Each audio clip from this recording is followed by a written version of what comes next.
Hello, Freeman. Hi, Lilu. How are you? Good, good. It's exciting to do another coaching session with you on this I'm weight release series. yeah, I think we're at six. The Dream Special was five, so this is six, So something this like is that. six. Yeah, I just want to remind that you wrote a book called Weight Release, I and you're did. the America's #1 weight release coach. So we're Well, lucky now to I've have gone you. international, so I'm the Oh, you're international. international. That's right. Okay. So Hi. where do we How, go? What do we do? Where are we well, at? let's do something first. Let's just get grounded and set an intention for our work today. Okay. So, what is your intention today? Wow. My intention is to, I would really love to find out where all this is. I mean, not where all this is coming from, but I would love to take the lid off. I'm ready to make the big jump here. Great. I'm ready. We're jumping. All right, let's do it then. I'm going to ask you the big question then. You ready? Okay. Yes. Yes. What are you feeding when you're eating? What are you feeding? Now, that is not one answer. Realize that can be moment to moment, very different answers, right? And in fact, it's a question I often sit down when I sit down as part of my ritualized practice. We've talked about this a little. I know there's a party that's like, no, I won't do it. But in my ritualized practice around food, the question I have for myself, the reoccurring question is, what am I feeding? What am I feeding? So let's talk about that a little bit because realize that your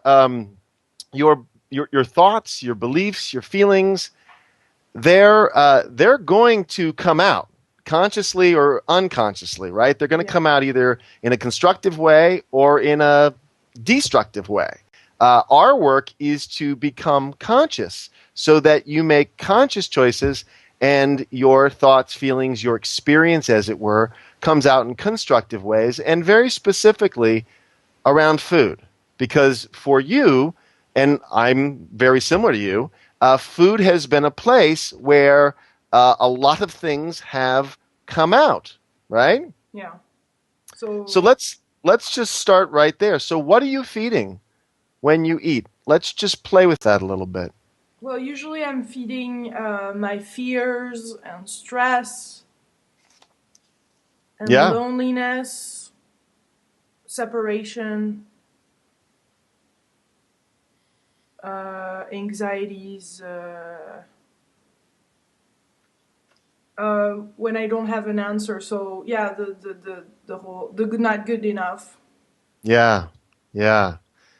Okay, good. All right, so this is um this is really important, and also um, your overeating specifically, because we've talked about that kind of recently, um, could be an expression of something. I know in the past we've talked about how your overeating is an expression of the rebel, right? We talked about that, I don't know, three Mm-hmm. sessions ago, where it's your way of sort of getting back at your mother or you're angry at your mom and it's the rebel. And that's the expression, is that you could rebel Mm-hmm. with food. Specifically when you were in France, I believe we talked about this, was that's how you acted out against mom, Mm-hmm. Mm-hmm. And right? that's a way for me to sabotage too. As soon as it gets good, I have a hard time to be with that. What was interesting is too what I saw recently is that this story came back up with Gay Henrik's session that when I went back to France from the US to France, I was just so open and so free of, and feeling so great about life. And all of a sudden, I went to the French, and we moved back to the French culture, and I was clearly outshining some people, kids there, and make them feel really bad. I was just really open and had so much energy, and I was very American, as the French would say. I was very, just like, wow, this is it, and that girl went to see, and she was very small and short, and petite, and we were about 8 years old, and she went to see the teachers, the authority teachers, and complained about me, and that teacher told me one on one, who you think you are, you better tone it down, this and this and that. And I was already 1 year older than everybody because I had to redo another, class. So I was tall. I was, 1 year older. I was coming from the US. I was more like a little American girl at that point because I had just spent those 2 years. I was, as I said, very open at that point. Big heart, open heart. And I think I made it wrong for, that I didn't fit in and then I needed to fit. Mm. And I had it, that I had to be a certain way and to please people and to be okay and not to make them unhappy because that was not what I wanted. So tell me the age again. This is around 9? 8, 9, yeah. Okay. So there was an interpretation, because the event isn't terribly important. It's how you interpreted the world. It's a 9-year-old's interpretation of reality that then was reinforced, that you bought into, because as you were just saying, you made yourself wrong, right? And then you bought into this and you perpetuated it, not knowing. I mean, this is just what happens, and it was supported by evidence in your experience over time. And now here we are, however many decades later, working to recognize the misinterpretation and forgive ourselves for the ways in which we've judged ourselves and the ways in which we've played small, and negotiate getting bigger in the world.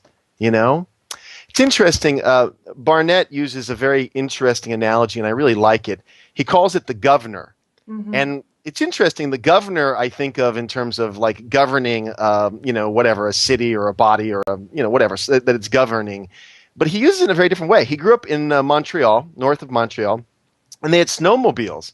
And the kids were allowed to use the snowmobiles to do the chores or whatever, right? And they could even play on them, but they would put a governor on it, which was a way of reducing the speed. So you could only go to, 10 miles an hour, let's say, mm-hmm. right? You could only go so fast.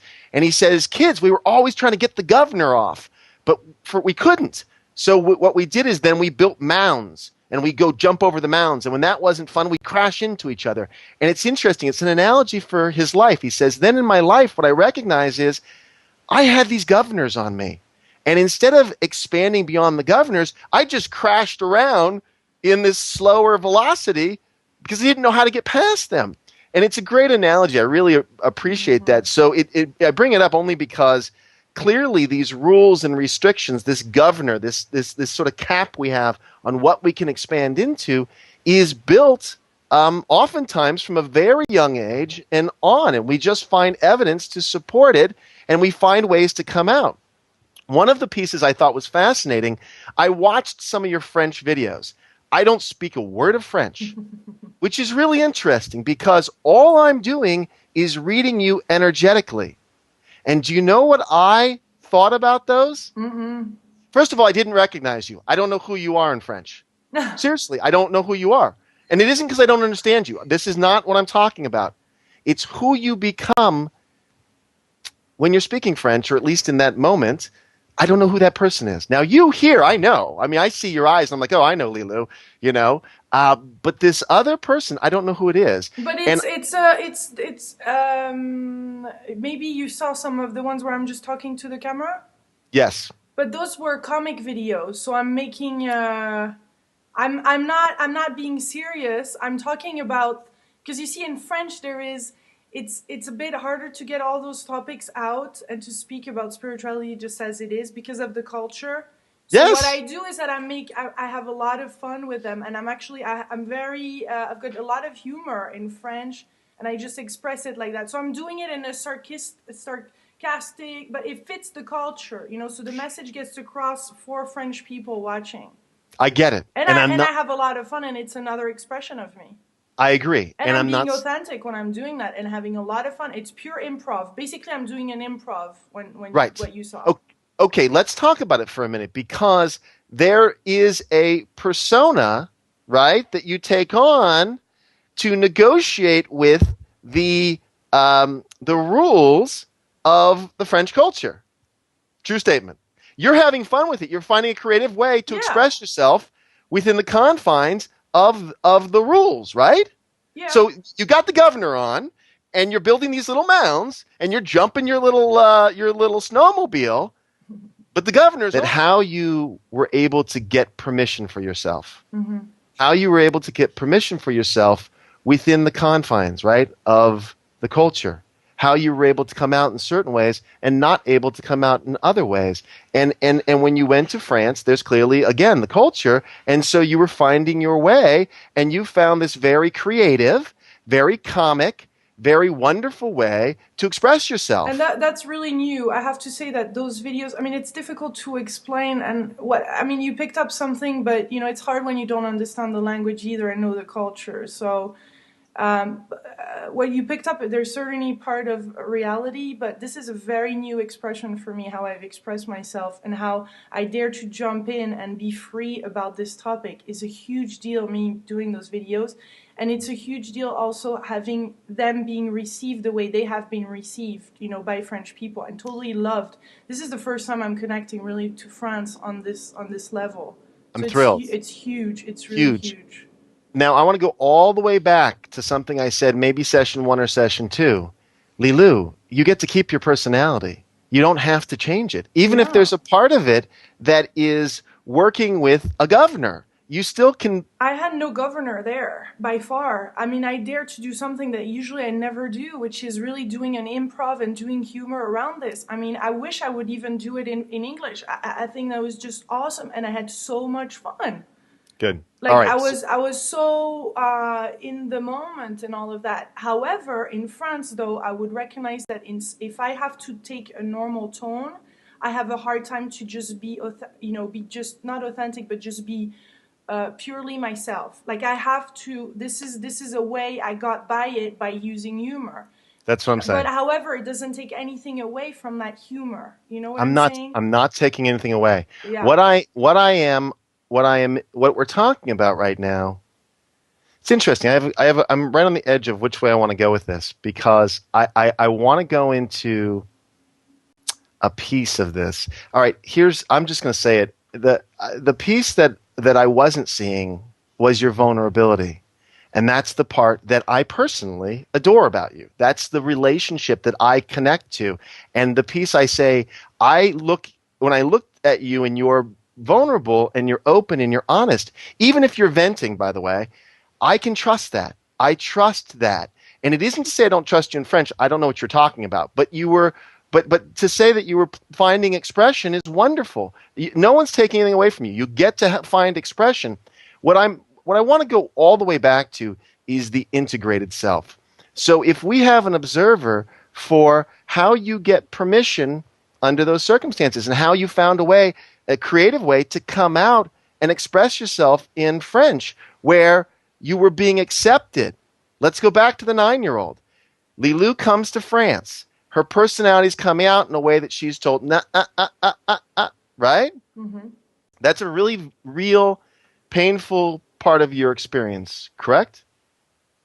Okay. Yes. Okay. So 20 years later, Lilu goes to France, and she gets to be as big as she is because she finds a way to express it that is acceptable to the culture. Period, right? Yeah. Do you see that the correlation, the first trip, or the first trip of memory, because I'm sure as a much younger person you probably went and maybe don't remember it, but this whole experience of going and being told it's not okay to be as big as you are. It's not okay to have these ideas, perhaps. And that's been going on now for a very long time. See, our lives fit together. If I look at my life, there's a congruity. I've been trying to prove myself to my grandfather since I was, a little boy. And I watched that still play out in the world. It's still part of my experience. The only thing I can say that's different is I don't judge it. I recognize and accept that's part of the past in my history. It's even part of, I'll even go as far as to say, the painful past. But in just embracing that there's a lot of moments in my past that were painful, I'm no longer suffering, right? Because that, again, is that piece of when I'm allowing pain in my life, I'm allowing sadness, I'm allowing every part of my experience without repressing it, without denying it. and without having to put it in a little box and fix it, then I get to be me, complete with my anger, my frustration, my sadness, whatever. That's it. So we're all trying to work things out in our life. The integration is when we actually start to look at the whole thing and go, "Oh my gosh." And every part of us becomes acceptable, Mm-hmm. right? Yeah. So that's my offer to you, is that we're going to accept every part of your experience. Every part of you is valid. It's incredibly creative how you found a way to come out in using French, right? Yeah. Yeah. How are you right now? What's going on I don't know what to do with all of this, Freeman. You're telling me all this, but I have no idea what to do. I hear you, but this brings up pain, and I have no idea how to deal with that. Beautiful. Let's stop, man. Let's breathe for a second. Let's just get grounded and connected. I'm warm now. Yeah. You know, it's interesting. I think one of the things that we're doing, perhaps, is we're practicing something that I think is going to be really important. I've noticed this in general, that you've drawn in these men to work with. And it's really interesting to me. You've drawn in really nurturing, really kind and generous men, because I really believe that's where you're going towards in your life. You want to draw a mate, draw in a mate, attract a mate who is those things. What I knew was going to be important is what happens if we don't see eye to eye? What happens if there's a disconnection between you and I, right? What happens if you get thrown? That's my language for that little piece of your, getting hot and going, oh no, what just came up for me? So let's talk about it. What just came up for you? Jose, would you close that for me? What just came up for you? What came up for me was discomfort in the conversation that we're having. I Okay. thought we were going far into it, which is good, but also, I mean, this is recorded, so it put me in a vulnerable spot that I didn't feel really comfortable with. Okay. As part of that, and also, knowing that, yeah, I do know, and do know that I try to fit in everywhere, and this is part of the struggle. So yes, when I go to France, I'm not fully self-expressed. However, I have to also acknowledge that there's been some tremendous work done. So I don't want to dismiss that, because I don't want to go back into being hard on myself about this. I want to find a different way, because that Beautiful. just doesn't work. What And I beat what myself up too much. I'm too hard on myself. what you're doing right now is really important work. And I even think it's really important from the energetic feeling quality, right? Mm-hmm. I'm going to stay here with you for a little while. So I hear what you're saying, Lilu, that it's really important that you recognize that it's been very hard for you to go back to France. But you want to acknowledge that you're doing well. Did I get that right, generally? No, that I'm really loving. Actually, that I'm really loving going back to France, and I've been really connecting the past year or two with France a lot more than I've ever before. Okay, so But let me. at the same time, doing this and finding a way to expressing myself in French totally, I mean, is still a bit of a struggle. Yes, I hear you. So you're loving going back to France. You're enjoying it, and that you're finding a way to express yourself is really great. That feels really good. Did I get that right? Yeah. Yeah. I mean, But I in the do past, it through humor. I wish I could just do it without humor, just doing the same as I do in English. Yeah. this is really a great place to be. I know it doesn't necessarily feel great, but we're in the place where there's a lot going on. What is your tendency? Now, I'm a man, and we have a level of safe intimacy. What is your experience when you feel misunderstood, or maybe you felt judged by me? I don't want to put it on you. So whatever it feels, what happens for you in this kind of experience? I withdraw and I push away, and I get Yeah. pushed away really strong. Yeah, beautiful. So let's be with that and yet work not to do it. for you, and then I have tendencies as well. I don't want you to be disappointed in me, and I don't want you to be mad at me. And those are the experiences that come up for me. And oh gosh, did I say something wrong? I didn't mean it. You know what I'm saying? Is that then I start to, I mean, I have an observer for it. And I think right now the fact that you can say it that clearly means you have an observer for it because you're not running away and we're still here, right? Mm-hmm. Beautiful. And we're in a coaching session too, but yeah. But recognize that we're practicing something. I mean, we're practicing staying in relationship when things get challenging. mm-hmm. We're not running. And there's a part of you that may feel misunderstood. And that's okay. That's part of being human and being in a relationship, right? Yeah. No. It is. It really and truly is.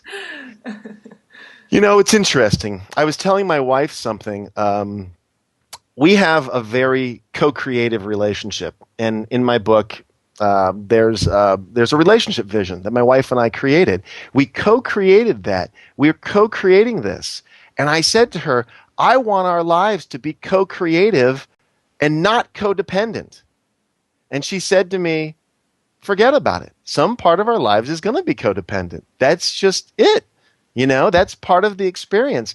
Now, the fact that we want to direct our lives so more of it is co-creative versus the codependent piece, or at least acknowledging the codependent piece so we see it and it's not running the show.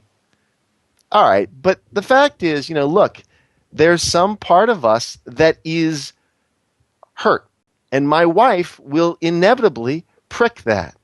There is some part of me that is, all these things, and they're going to come up in relationship with her, especially in relationship with her, because that's part of what we signed up for. What I'm proud of is that our commitment is to stay in a relationship with one another, right? Mm-hmm. And it's interesting. One of the things I was doing with you was I was trying to say back what you said about your experience, just because I want you to know that you've been heard. That's the critical piece. As opposed to me being defensive and saying you can't feel that way or trying to figure out your feelings for you. I'm not trying to figure out your feelings for you. I just want to reflect them back to you so you can hear that I heard you to the best of my ability. Right? Mm-hmm. Brilliant. You ready to go on, or you feel like we're still in this kind of... This is great territory. No, let's go on, yeah. This is beautiful territory. This is sacred work. Because again, the more people you can draw in where you can practice what it means to have this kind of intimate bond and then have it kind of come apart and go, what do I do now? That's fantastic. But I feel like it's going backwards, though, because I don't even have that relationship with myself. So how can I give that to another partner? You do have it with yourself, Lilu, because it's what you're working on. Look, the series you're doing with Ram Giri, the series is Open Heart. You're working on opening your heart. That's so brilliant. And I've watched some of them, and it's beautiful to watch. This whole idea that the stressful thoughts are causing you suffering, and they're the unintegrated part of you, right? I call it the split. And that you're inquiring into those thoughts. You're moving towards them. I say something very similar. When you experience resistance, you actually want to move towards it. You want to sit in the discomfort, allow it to be your teacher, and then the piece is, how do you want to be with that part of yourself? Remember, I talk about this in terms of the two sides of the paper. One side is where you want to go. That's the direction. Here's how I want to be in relationship with food or whatever. And the other side is how you presently are. Mm-hmm. And what I say is, from my vantage point, you want to actually recognize how you need to be in a relationship with a part of you that has the feelings of unworthy or not good enough or whatever, so that you can move towards what you do want. It's an integration process, not a separation process. Not denying, not rejecting. It's about integrating every part of you into the whole. So you're doing great, Lilu. To say that you're not having a relationship with yourself, a deep, the kind of loving relationship, you're working on that. You're working. Otherwise, I would not overeat. I would, I was just like, I've more overeat recently than I have. Why? Okay, let's do it. Why? With compassion, no judgment. What's going on for you that, if I go back to the very beginning, You eat sometimes what you're feeding is fear, stress, loneliness, anxiety, not good enough. So what's been coming up for you?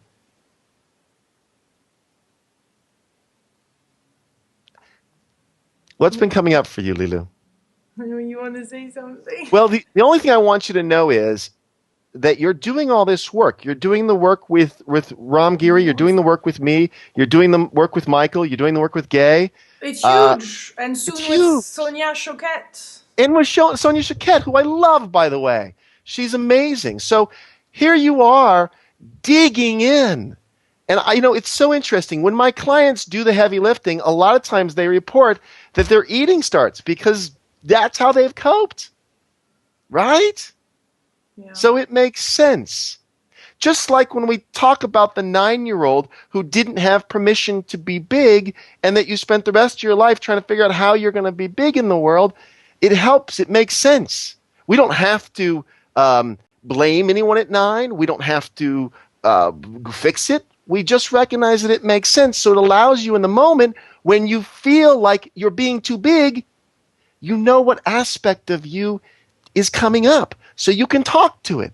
It's like when you were in France, and I said, let's talk to little Lilou or Ali when you're there, because we want to have that dialogue. So when the part of you that feels misunderstood, that is linked to a misunderstanding from age 9, you're not denying that. You're not suppressing that. You're going, oh yeah, there's a part of me, when it gets pricked, I start feeling like I'm being too big. And then there's a part of me that wants to go hide.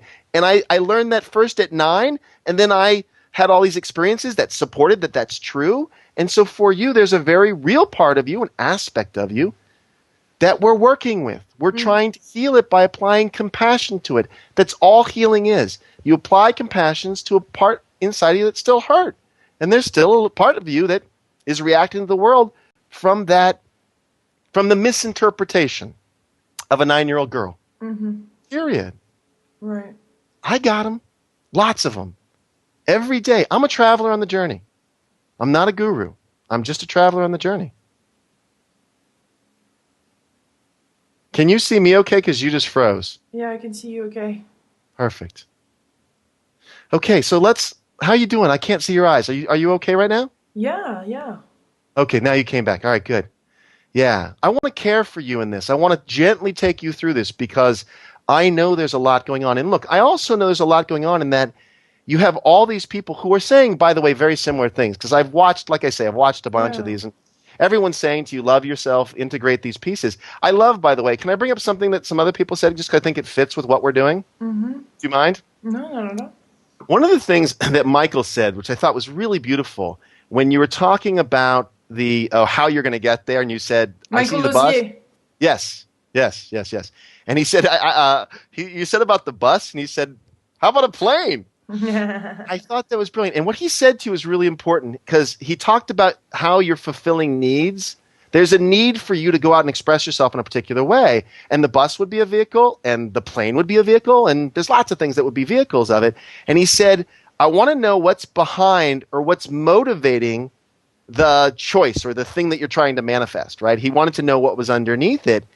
And that's really important for the work we're doing here. So if you say to me, I really want to address my eating behaviors, what's the quality then you're going for? What's the motivation behind it? Because if it's because you're trying to fit into a size 4, you're trying to prove yourself, we don't want that to be the motivator. I mean, we know from your history that you've used shame to motivate you. And we know that's a bad bargain, that's sort of a period of your life that's come to a close. We also recognize that your mom is still motivated by that. She still has a lot of negative voices that then are how she keeps herself in check or some crazy language like that, correct? Mm-hmm. And you learned that from her. If you felt but bad about I'm yourself... really, it's so interesting because I just have, I hear all of that and I just don't know what to do with all of this. Then just breathe. Remember, from my vantage point, this is not a destination. This is a journey. And every day when we invest in the journey, we can take a step. When we go towards the destination, it's too big. It's too far off. But we just stay right here in the journey, one step at a time. So what are you working on right now? All we're talking about is what we're working on. Where it's going to end up, forget about that. What are you working on? On the weight. Honestly, I'm going to tell you the truth. It doesn't really matter. You're going to, because they're all going to cross over. But go ahead. Sure. Wait, anything. It doesn't matter. But it's really my relationship with food here that I want to discuss. I agree with you. But I'm going to tell you. Why do I have such an intimate relationship with food? That's the thing. I do. I mean, my dad is a chef, Freeman. My dad is a chef. My parents have restaurants. I mean, I've been growing up in the kitchen. I love food so much. I have very intimate relationship with food. Great. And why do I have that with food instead of, with people around me or with myself? It's just crazy. No. Food is safe and people aren't. Right.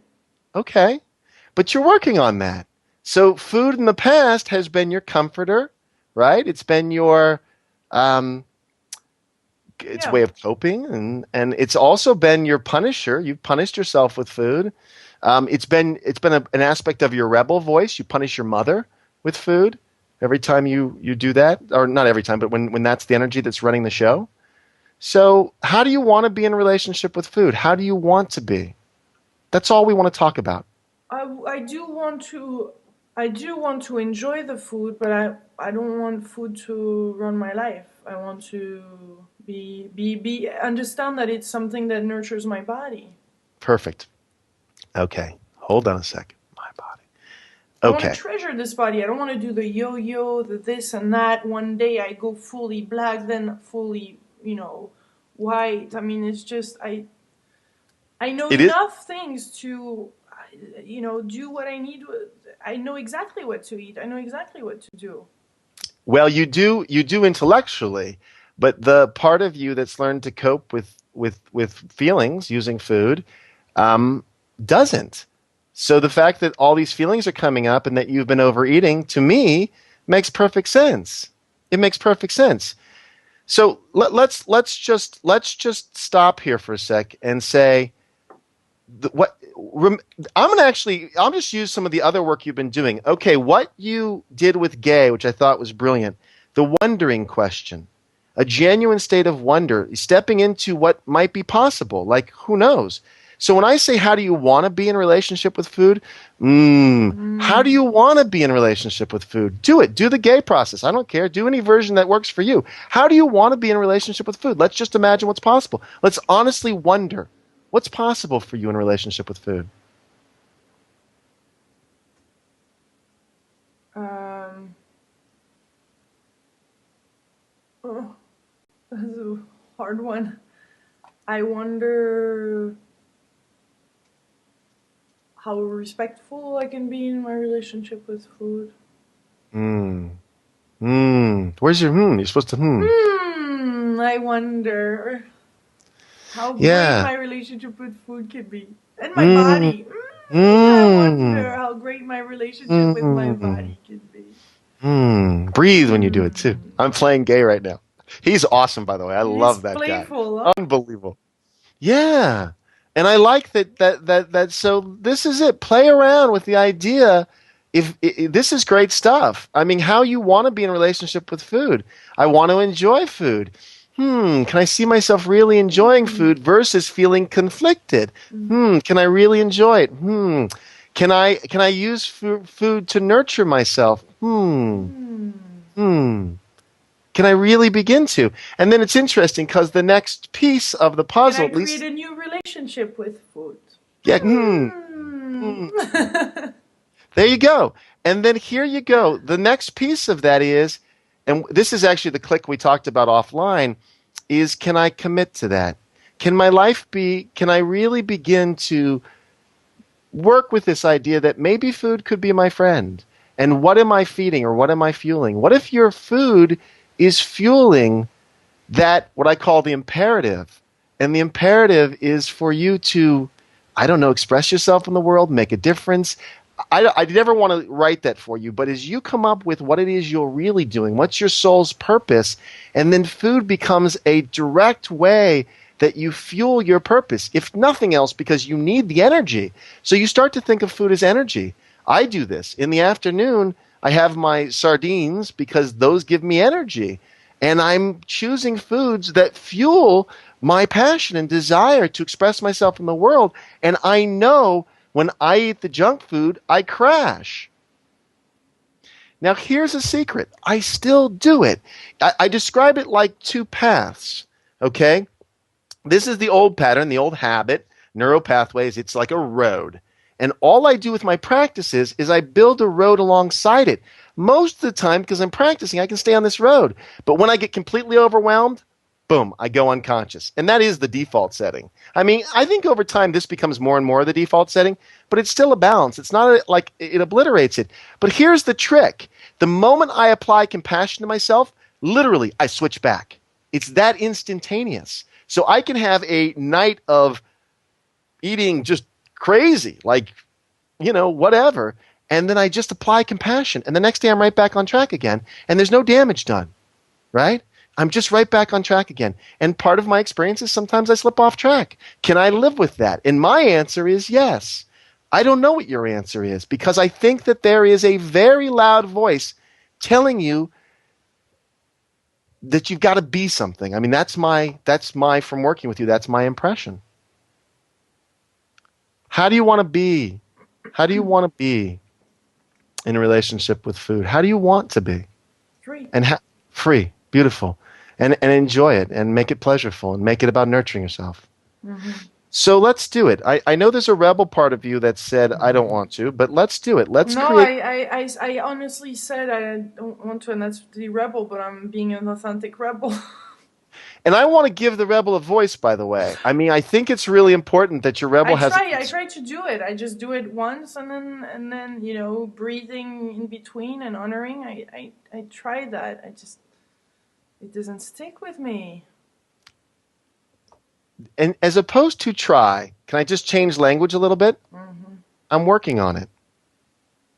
I'm working on giving my rebel a voice. I'm working on it.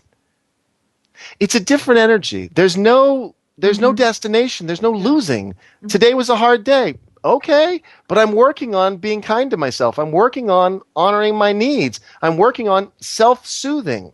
Here are my self-soothing practices. I bathe. I, meditate.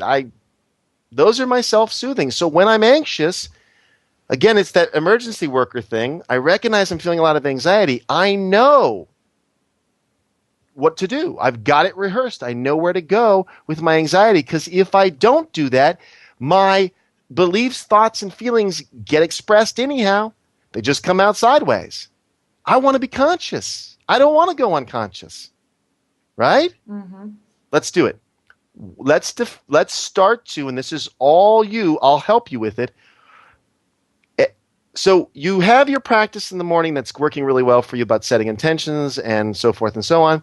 And at night you have a wonderful gratitude process. So your daily appreciations are really working for you, correct? Mm-hmm. Now I'm doing the wonder questions too in the morning. Awesome. I so support that. During the day, I want to create your mindful eating practice so that every time you sit down to eat, there's a very gentle, kind question to yourself. What am I feeding? If it's unconscious, you might be feeding anxiety and fear. If it's conscious, you're actually directing your experience.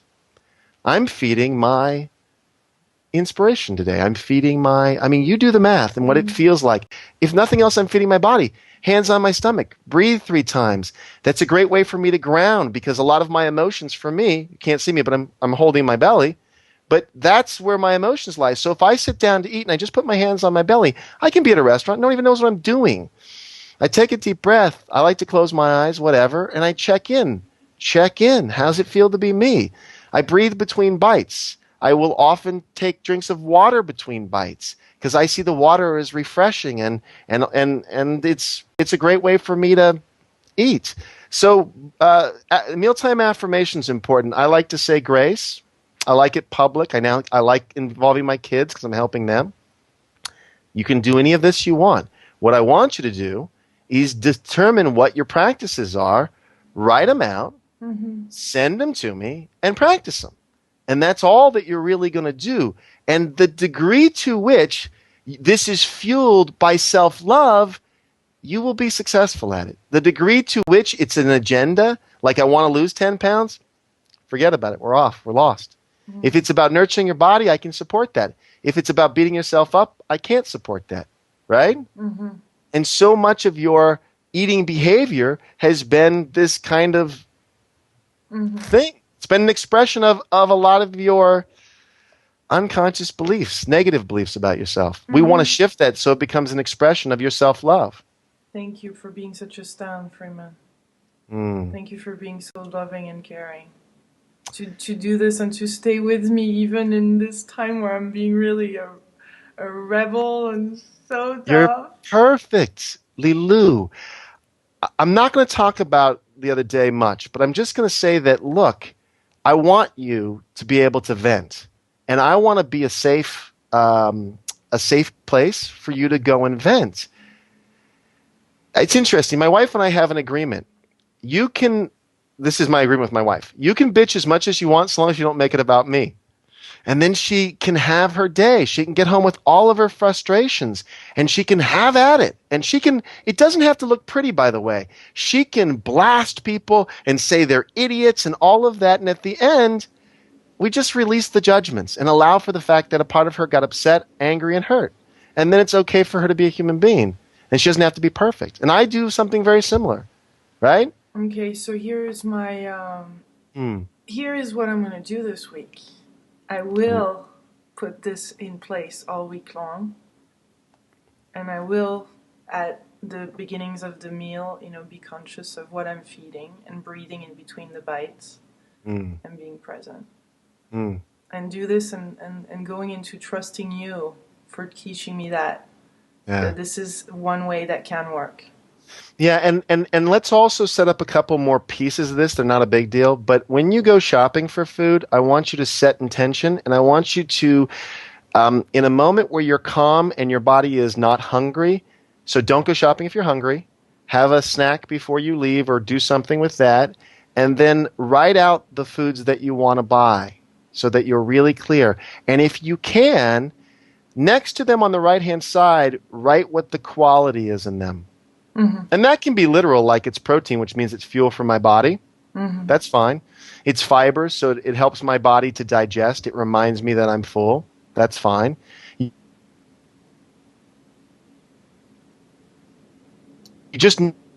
There can be a very loving, caring way that you're preparing this sustenance and grateful for it. In a lot of indigenous tribes, there's all kinds of ritual around food, but even around preparing the food and thanking the spirits of the animal that gave its life or the vegetable or whatever it is. I love that stuff. I think that stuff is really important. Can I tell you something? Because Barnett said something to you, and I want to just touch on it. The other day when we were offline, I asked you about surfing, and I'll tell you the piece that I was going to tell you. We didn't really get too into it, other than dude. I'm going surfing with Freeman and Barnett. You are. We'll announce that later. So I'll have to fill people in. All right. So I have never surfed. I'm scared of the water. I mean, I've gotten out there a little bit, but I'm really scared of the water, and that goes back to my experience in the world. But it's interesting because Barnett was telling me a story. He had a house in Hollywood, and they had a house out at the beach in Malibu, but they lived in Hollywood. And he said to me, at some point, they had to sell the house in Hollywood because he needed his daily ritual, which was surfing. And I'm like, how can surfing be a ritual? And he said to me, it's really important because I don't go out in the water with any agenda. I have to be with the flow. If I fight against the undertow, I could drown. He says it's an experience of flow. And what he was trying to say to you when he said create a ritual and don't make it intention, like don't try to attach anything to it, really get to the quality, the essence, and allow the ritual to be an expression of the essence so you're actually embodying it. And that's why I want to surf. Prior to that, I said, I don't want to surf, right? I'm not interested. I went to Puerto Rico with my wife and she was being taught to surf. There was a part of me that did want to surf, but I was like, no, because I'm scared of surfing. That's the truth. I'm scared of the water. But Barnett really has my imagination with this whole idea that he had to actually moved to the beach. He said, I had to give up the house in Hollywood because I needed my ritual on a daily basis. And at first it was like his wife and him would at work with meetings and so forth and so on. You know, he said it's the best thing I ever did. I gave up the house and I moved because it's his ritual. And it's interesting around him. I'm amazed he gets as much stuff done as he does. It's amazing to me how this guy operates because he's so like mellow and he's such a manifester. It's crazy. But he's teaching me that because what he really has embodied is flow. He totally gets it. He goes with the current. It's remarkable to watch in real time. Mm-hmm. So that's what he meant when he said ritualize something so you can embody it without having an agenda attached. That's all. Mm-hmm. So that's such a great illustration. And yes, when you come to California, Barnett's going to take both of us surfing. He still has to teach me how to surf, but, you know, either way. But that's a big piece. So I wanted to say that to you. And I wanted to tell you in just very general terms, you are doing great. Yeah. You really are. And the fact that you're doing all this at once, wow. Your desire to heal and to step into something is powerful. Mm-hmm. You know, you've drawn in like you got the A-list. I mean, you got a great team of folks. You know, I humbly am grateful to be in the cast because you drew in, you know, some big time players who understand the material and are so taking you there. You know, I really think it's brilliantly, you know, drawn in. Like, you know what you're doing, right? Well, also, I really believe that it's because of the intentions that I put out and the work Absolutely. I want to do and all of that. So, yeah, the right people showed up. You know, I didn't second guess that. No, that's brilliant. Gay Henricks and Sonia Choquette is going to add the intuition part. So we're going to discuss the intuition, how to tap in our intuition. Her workbook's around here. My Heart's Desire, I think is the name of her workbook. That's it's brilliant. Yeah. Yeah, so I mean, the idea that all of this gets integrated, that you're really the author of your own story. Yeah. You know, one of the things you might do, just an idea, is you might actually, for your own process, I call it writing the last chapter first. Mm-hmm. What it is it's about having the vision for where you want to go, but it's in narrative form, and I think narrative's very interesting. And I also, with this, similar to when we first talked about the vision, I don't want the outcome. I want the quality. So when you have an outcome, that's fine. What is that outcome an expression of? Because here's the deal. When you understand the quality, you can start having it now. It's like, and this is hard for me, by the way, so I'm telling you something that's hard for me. I get attached to the way I think it ought to look. I'm going to trip over that every time. When I'm able to surrender to what's the quality, then I begin to have that right in front of me with the people in my life right now, the circumstances in my life. I don't have to wait for anything. And here's the big secret. The true secret is when we embody the quality, that's when we attract it. Not because we're saying affirmations. Affirmations help us embody it, but don't think it's the affirmation by itself. It's not. It's the quality that we're recognizing and expressing that as we embody that, boom. And again, I'll tell you, Barnett, I watched that guy manifest. He says ham sandwich, and within like minutes, a ham sandwich arrives. Maybe not a ham sandwich, but it's like he says something, quality, and the guy just steps into it. And so that's the kind of thing I'm learning. And honestly, I'm learning it because I get hung up with how I want things to look. And I have to breathe and go, no, it's the quality, you know? Yeah. I'm teaching what I need to learn. I mean, that's the truth of the matter. And I think we all are. We're all, I don't want to be a guru. I'm a traveler on the journey, just like you. And so every time that you heal, I heal a little bit. When I surround myself with people who do their work, I'm like, they're reflecting back to me. Mm-hmm. That's a beautiful thing. So that's the community that I want to build and be part of. People who are honest, people I can trust. I trust because they're not always nice, right? Mm-hmm. I don't want nice. I want real. Give me real.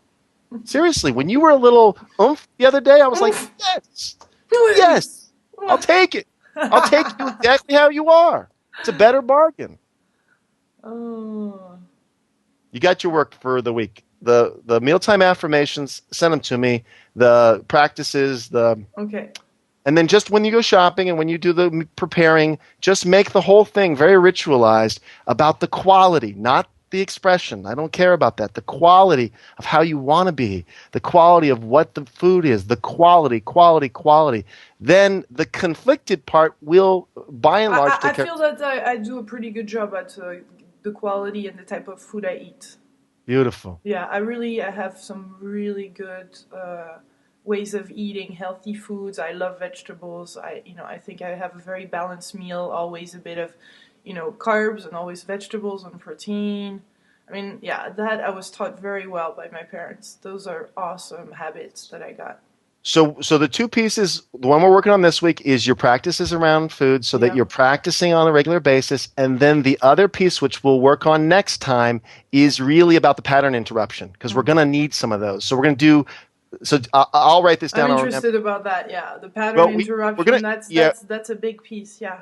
So pattern tracking is first and then pattern interruption. And it's not pattern tracking in terms of logistics. It's pattern tracking in terms of underneath what triggers. We want to Cool. know the triggers. So when something triggers you, keep track of that. But we'll go into that next time and I'll help you with that. If we get those two things in place, so you have a pattern interruption. So when you get triggered, you have somewhere to go. That's everything. We call it the safe zone. I mentioned in the very beginning. You're ready for it. So, but right now we're just Super. got one thing: mindful eating. Thank you, Freeman. Thank you. Thank you for another great session of the Weight Release series. Thank you for not making it perfect. You were brilliant. Much love. Bye.